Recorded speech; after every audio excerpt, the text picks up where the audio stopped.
Welcome to the Palazzo Vistalegre in Madrid, host of the 2019 World Quarterfinals and Semifinals. 8 teams have fought their way through the group stage, but the biggest challenges still remain, as only 2 will make it to the final.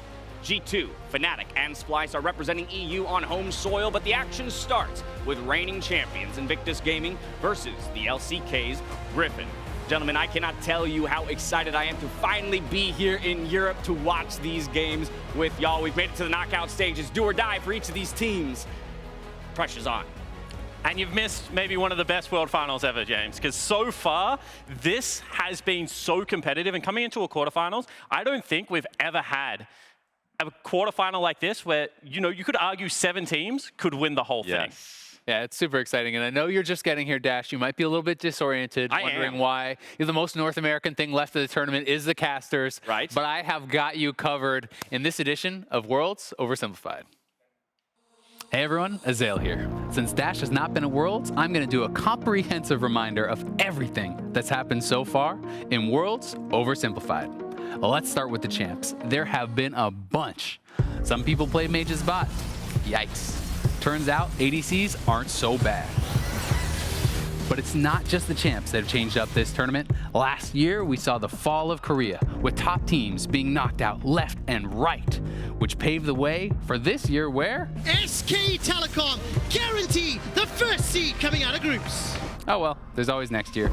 In Group A, G2 were smashing until they weren't. Turns out those Griffin guys can play lead. Speaking of which, hello you fans, I'm back. SKT is back, baby. But it's not your dad's T1. They like diving this time around. Which reminds me, Fnatic sucked. Then they didn't. Chaining together yet another miracle run, which knocked out RNG and made them miss quarterfinals for the first time ever. Oh yeah, Group B happened. Maybe FunPlus is good. And first place, at least they got to shake Faker's hand. And then, when everything was on the line for North America, when pit against the reigning world champions, Team Liquid, lost.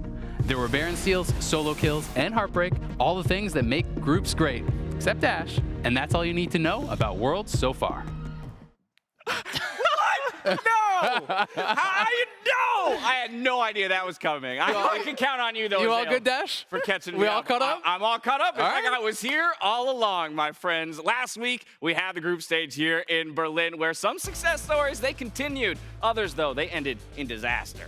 And while some things change, other things certainly do not. And the LCK teams showed up at this World Championship to play everyone coming out in first seed. Yeah, they've been dominant this time around, and really, it was only the road bump last year. Besides that, they never lost more than the 3 games in groups. They have been crushing it and showing once again why LCK is the best region in the world. I'd say new face, take a look at it. The fact that we're in home soil in EU and the fact that G2, Splyce, and Fnatic all went to the quarterfinals is wonderful to see. I mean, it's a 3-horse race when it comes to the regions at this point. The last team we got to talk about, or last region, of course, is the LPL. Defending world champions Invictus Gaming alongside FunPlus. But unfortunately for you, Raz, I know it's painful to see that grayed out name in Royal Never Give Up. That one was wild to see. This was an LPL. I get the most asked question for me is like, what's worse, this or 2015 for the LPL? Look, nothing is going to be as bad as 2015, so still feel happy about that.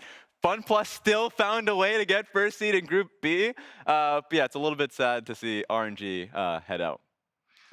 Yeah, I think that I'm just still shell-shocked from the 2015 call. Like, I don't understand why we need to keep bringing that one up. But for me, the fact that FunPlus had to go to the tiebreaker, that RNG has been eliminated, and we've seen 2 wildly different styles from IG already this tournament, not to mention subs, means that the LPL, even though they are former world championships, are reeling coming into this one. But glimmers of hope. You're right. There were still intermittents like greatness from Invictus Gaming and FPX, so I hope there's a little bit more consistency. That was the group stage. This means we have our bracket with the quarters and semifinals taking place in Madrid before we head to Paris for the final. And I think this is the best quarterfinal lineup we have ever had. Normally for these types of quality matches, you need to be waiting for the semifinals and sometimes even beyond. When you are looking down the line here, really the only really heavily favored matchup is that Splyce SKT. All these other 3 matchups are semifinals quality, are possible champions, really. And when you have a look at it, if you had have power ranked these teams, they would have come out in a very similar format to this. The only exception is kind of G2. They dropped their first seed, so a little bit more confusing. The fact that, you know, they're arguably still a top 3 contender in this tournament, have to go against Damwon, who is also in a similar category. But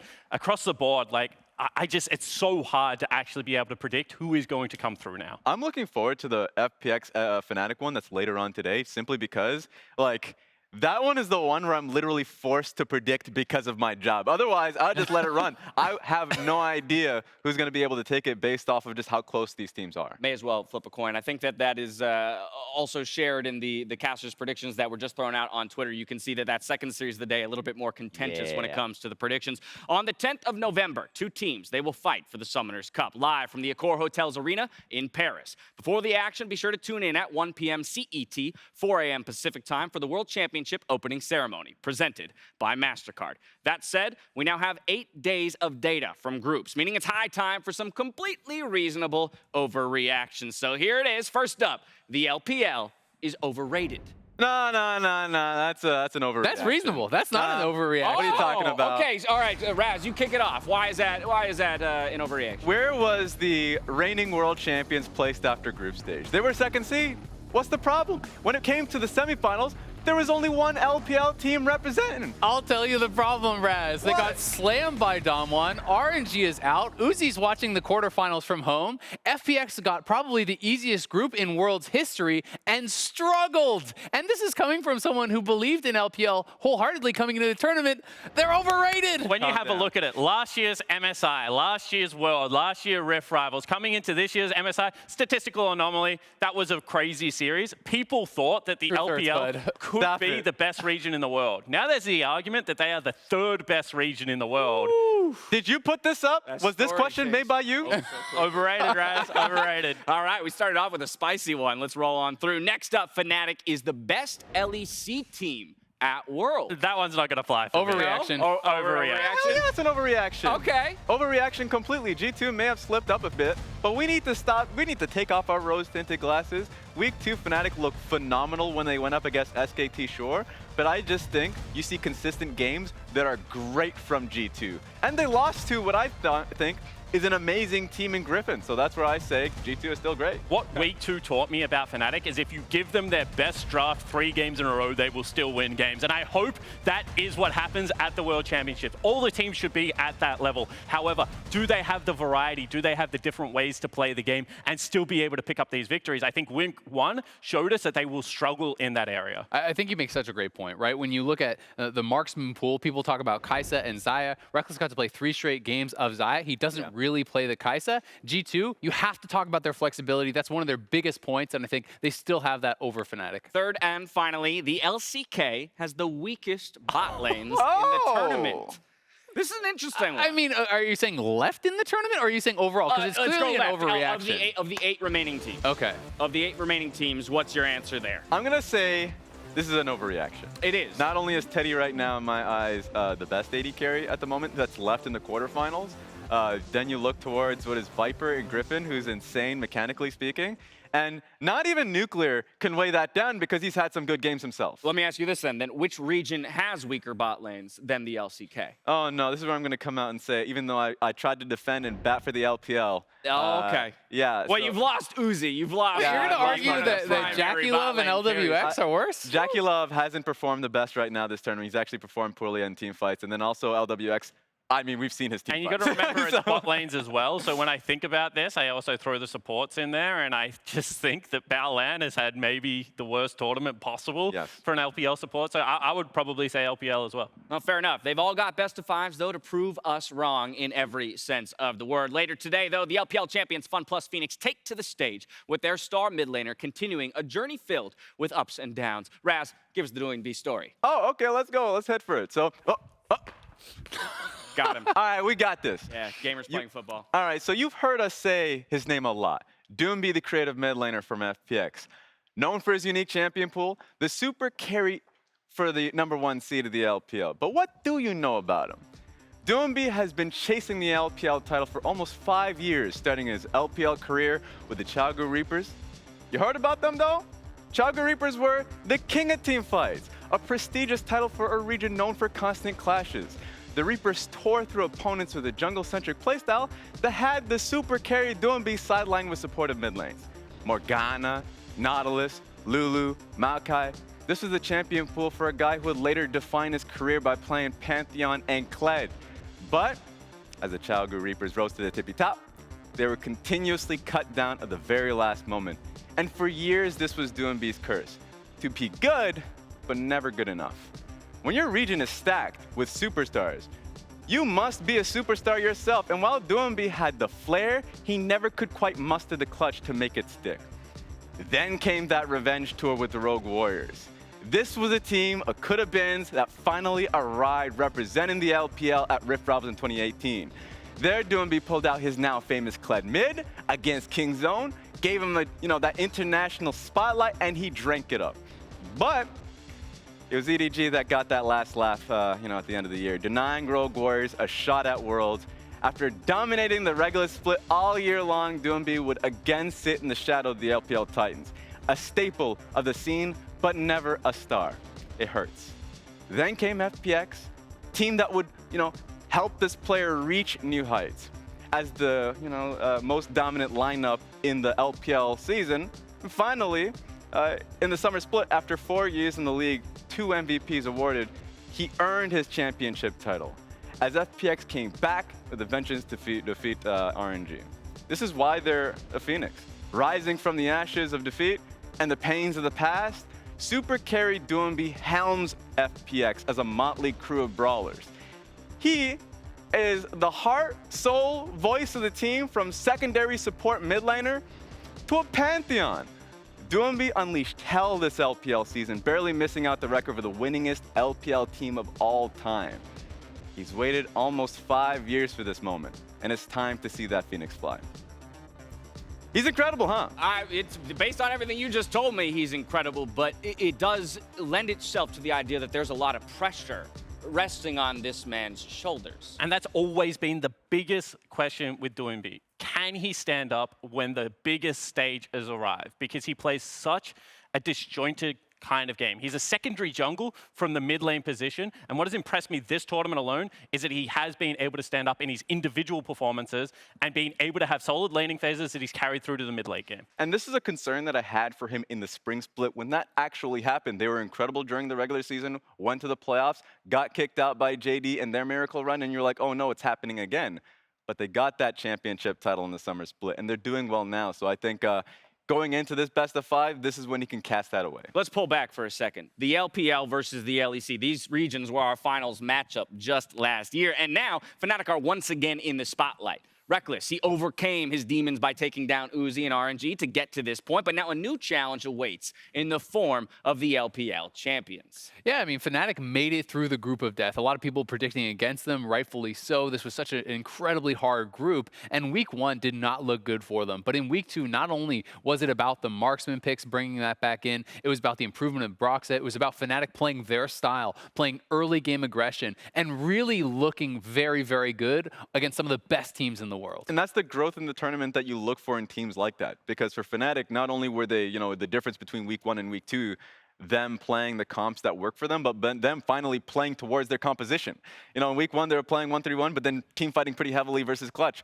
And then they go into week 2 versus SKT, and they were playing to their comps really well. So I think that this is the Fnatic that we're likely going to be seeing. Fnatic squeaked out of the group of death. You contrast that with a FunPlus Phoenix that honestly struggled in what was considered the group of life. Yeah, absolutely. And when you look at how FunPlus were able to play in the LPL, accelerate the pace of the game to literally unbelievable speeds, they really do play such an electric style of League of Legends. And then they come into Worlds, they get the comps where it's going to happen on the world stage, and they just dropped the ball. Both of their losses were really disappointing in that regard. I think that this is a team that should be able to play exactly how they do domestically. It looks like the meta is going to suit that, and for whatever reason, it is just not working right now. And that's the thing. Usually when you see a team come from domestic to an international event, they still have their strengths, but it's the weaknesses that are getting opened up. Here for FPX, their strengths are the problem. They're not team fighting well. A lot of for instance, LWX, heavily criticized for the fact that he's actually heavily misplayed playing his Kai'Sa ultimates. Like, that's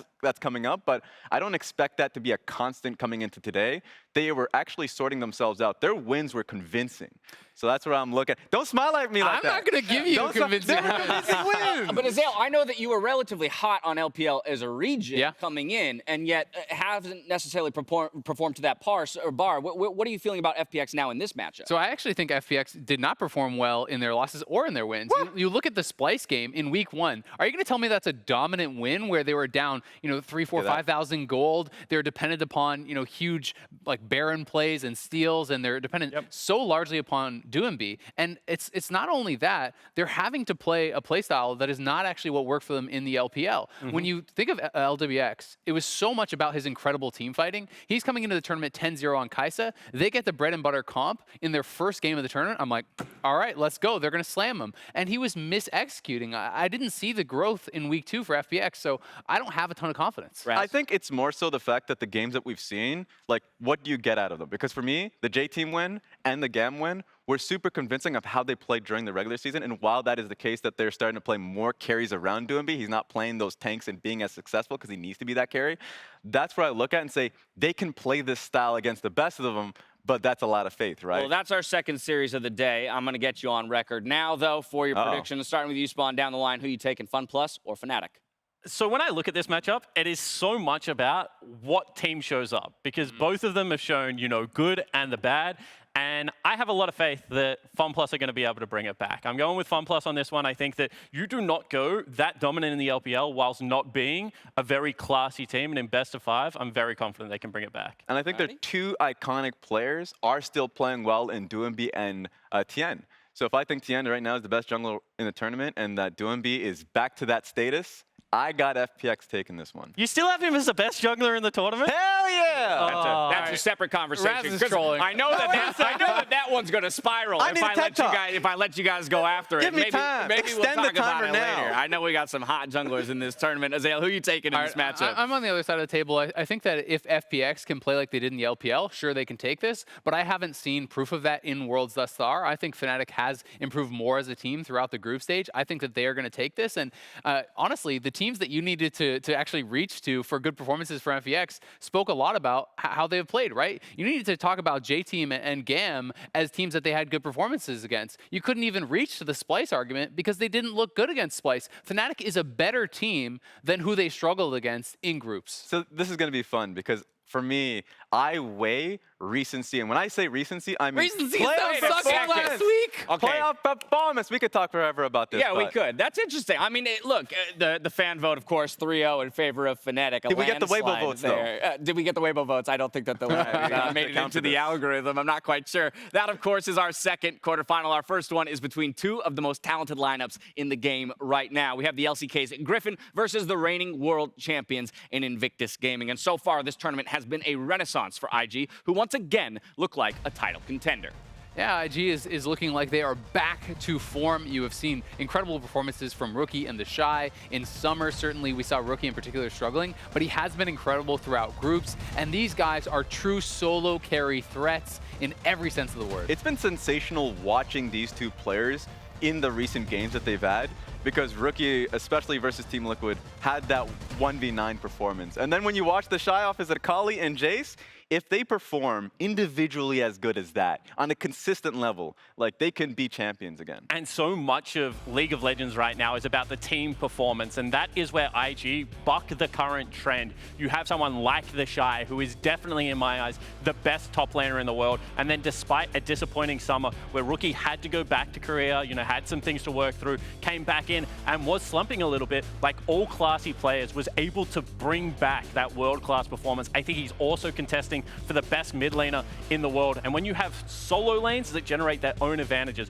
do not rely on a jungler. That gives you such an advantage on the international stage. I think it's so exciting to be able to watch the way in which they create these advantages, because they are not doing it safely. At this level, you have to play aggressively. You have to take risks to create advantages on the scale that they are able to. And that's why it's so fun to watch them saying, no, I'm going to stand past the minions. I'm just going to outplay you if you take this fight. I'm going to outplay this gank if your jungler shows up. Yeah, and the only concern that we all have here is, of course, Baolan and Ning. Like, Baolan as a player, I would say as a support player, I think has been performing quite poorly. And as long as they can have that strong performance in the bottom lane, then you can have what I envision to be the top 5 players of the tournament all in one team. I'm talking about Jackie Love, I'm talking about Rookie, and the Shy. Right, then we're just rewinding the clock to 2018, Yes. watching them dominate across the board. But in reference to the solar laner discussion, I do want to pull up our featured matchup for this series. It will be the Shy versus Sword up in the top lane. Spawn, walk me through, though, what would be considered the win conditions for either of these players within this matchup? Yeah, just put down the sword and pick up the shield. That's all I'm asking for from Sword in the top lane at the moment. He's had a really good Worlds tournament. I think people came in, they had played Doran so much throughout summer that they expected to see him, and then Sword starts, and honestly, he had a really great pop-off performance on the Akali, but that's not his job today. He's going up against the Shy. This is a guy that generates so much of a gold lead in the early game, does like 30-odd% of his team's damage as well. Sword just needs to keep his turret alive, just needs to provide the Bastion, because Griffin will win this game in other places. Yeah, this is why I look at this matchup and say it's definitely the most tilted matchup in the quarterfinals. Like, not only are their responsibilities completely But it's different. SKT. Look, I'm talking about Lane matchups. Lane matchups. Okay? Khan versus Vizicachi, Faker versus Humanoid. The Shy versus Sword. But you have the We'll get to best- that tomorrow, But you have friends. the best, and this is why I say not only is it just the roles that they play for the team, you have the best top laner right now in the world in the Shy who's on form at the moment, getting all of the resources now that he has versus Sword. If you're just talking about what we've seen from him throughout the year, like inconsistent performer and also just the weak side top laner. So if IG wants to open the game, it has to be through that top Two very different jobs for each of these top laners here today. Also important to note that Ning will be the starting jungler for IG, our 2018 World Finals MVP. And we got to see both sides of the coin in group stage. When he did sub in, we saw a brilliant Gragas performance against Team Liquid, absolutely slammed him. And then we saw the reverse 1v9 where you're playing for the other team on his Rek'Sai game, getting essentially a triple kill for Showmaker on a heavy overdive. And this is what you're going to get with Ning. When he is on and he's playing to his best, you get the world's MVP caliber performance. But when it's his off day, he can lose to anyone. That's the craziest thing about this is that now I look at IG's top 3 players, or at least in the top side of the map, and it kind of reminds me of that Mike Tyson quote of, you have a plan until you get punched in the face. Right. And it feels like all of Invictus Gaming playstyle when they're ahead and behind are just flinging punches through Rookie, the Shy, and on the good days, I guess on the bad days, is He's still Ning. throwing punches. They're just not hitting on those bad days. Maybe he's hitting himself, but like definitely that's what makes it tough for Griffin coming into this matchup. But the best thing about this is IG knows what recipe they need to win. They're not a standard team. They can't play slow. They can't not have proactivity throughout the jungle position and impact the map early. They need to fight. They get their gold leads not through objective control, but through killing champions on Summoner's Rift. And Ning brings that. He brings the havoc. He brings the skirmishes. And I think that he's going to have a great performance. Has to turn it around, but at least he is the right person for the job. Let's talk about their opponents then. Today, the reigning world champions face a new challenge from the LCK, a young Griffin lineup looking to unlock their full potential. And Griffin was so exciting coming out of the LCK. Back-to-back regular season first place finishes. And if your only losses come against SKT and best of fives, you know what? I think the choking moniker can be a little bit silenced, at least for right now, because this is a team that has very much brought good form into the World Championship. And I think that they have strengths in so many roles, especially their bottom lane is going to be a very tough ask for IG right now, going up against Viper and Lehens.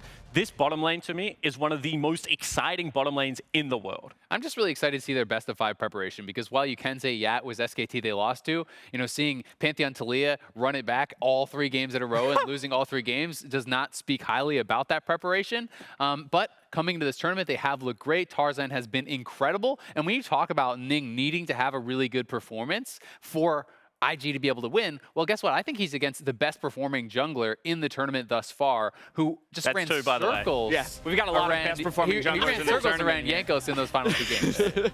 Yeah, I mean, look. I'm only on 1. I got you, and I agree with you. I think that what the scariest thing about Griffin is not only are they the most well-rounded team, the smartest team, and then you look at the players and like, wait, what is their weakness, right? Because Chovy is a sensational talent, and then Viper, even in the bottom side of the map, is just another sensational, like on the talent level alone, they've got it. I want to talk about Tarzan a little bit more because I really do think he's going to have his work cut out for him to a degree, right? We talk about the explosiveness of the IG team, the dominance of the two solo laners. Tarzan going to have to be the glue that kind of holds Griffin together with that full-on frontal assault. And whilst FPX might have the best early game in the tournament right now, I think that when you look at Griffin with the eyeball test, their early game to me stands up despite the stats. They're plus 1,600 gold, and so much of it is based around how Tarzan is able to shut down enemy junglers and enemy laners. He won the flip side matchup. You know, the throwback games of when you take something like the Kiana, they take the leads in, and then you just swap it over against a G2 lineup. And the team plays around him. G2 is famous for being able to get more members to these skirmishes in the early game.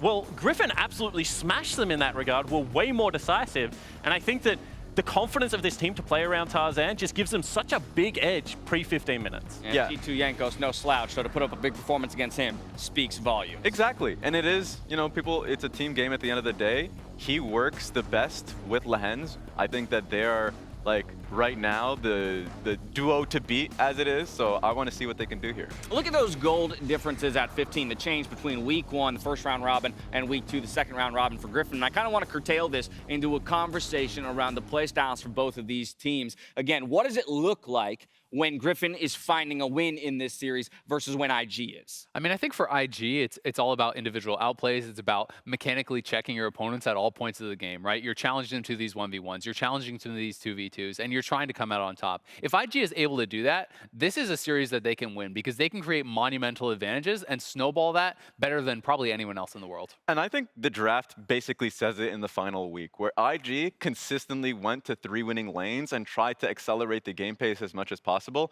and then hope that the breaks never stopped. Griffin is the type of team that will slow it down. IG can't let that happen. But I think the way they slow it down is very interesting because Griffin in the LCK, they get these big early game gold leads, and then LCK teams just start ceding objectives to them. So the game gets drawn out. It does go longer. They do have to team fight to be able to win these games. However, I think a team like IG, they're down 1,000 gold. They're still going to fight a dragon. They're down 3,000 gold. They'll still fight for their Raptor camp. This is going to be a much different game style than Griffin is used to domestically. However, there is hope because they did deal with G2 being able to throw those curveballs as well. So I've got a lot more faith in the Griffin stock right now. I think that this is a team that very much has come into their own. As is standard with best of fives, but the more I listen to the three of you talk about this series specifically, adaptation seems like it will be key for each of these teams in terms of finding that overall 3 wins together to string a victory.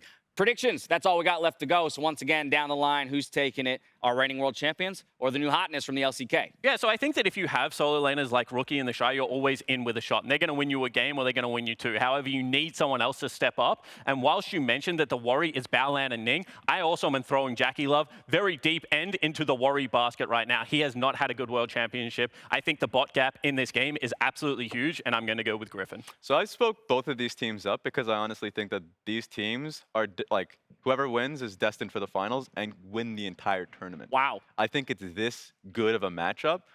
Unfortunately, my heart has been overpowered by my big brain. I got Griffin here. I think Griffin, even if you look at the weakness and say, well, what if Invictus Gaming start ramping up the pace? We've already seen that from Griffin. Right. They're a fast team. They're a skilled team. I think they'll be able to take it. Hot take right there, Raph. That's says a really whoever hot takes take. this There we series go. We got takes the G2, whole tournament. We got SKT. I'm We got freeze teams myself everywhere. up. A week, 2 weeks from now, let's see how the I finals love it, but go. he's calling Griffin to be world champions after this series. Here we go. It's a big call. I'm going to go with Griffin as well, and I just think it's because, you know, yes, if IG get it all going on the right day, they can beat any team in the world, but we haven't seen it thus far, you know, in the group stage. We have not seen the solo laners working well with their junglers. This is a problem that stuck with them from summer, and I think the fact that they still had to change after week 1 from Leian back to Ning speaks volumes about the issues they're having there. I think Tarzan is too strong of a jungler, will be able to match and overcome Ning, and I think that's what's going to decide the series. What about the fans? Does anyone have faith in IG, maybe? our reigning world champions? Come on! So why did they get the game? Why did you guys all give them the game? I mean, I think you got to give them one because I think that you cannot count out the Shy or Rookie to absolutely 1v9 solo carry a game. We saw that so many times. Look at both the Rookie games against TL. He just decided those games pretty much in the laning phase. I'm not the type of person to go for 3-2s. I just don't predict that a lot of the time. So I think it's going to be a competitive one. Right down the middle, ever being amicable to all situations. The 3-1 call across the board here for Griffin in our first series of the day. 2 weeks remain of Worlds 2019 in Europe. and from now on, it's do or die as the teams hit the rift for the quarterfinals.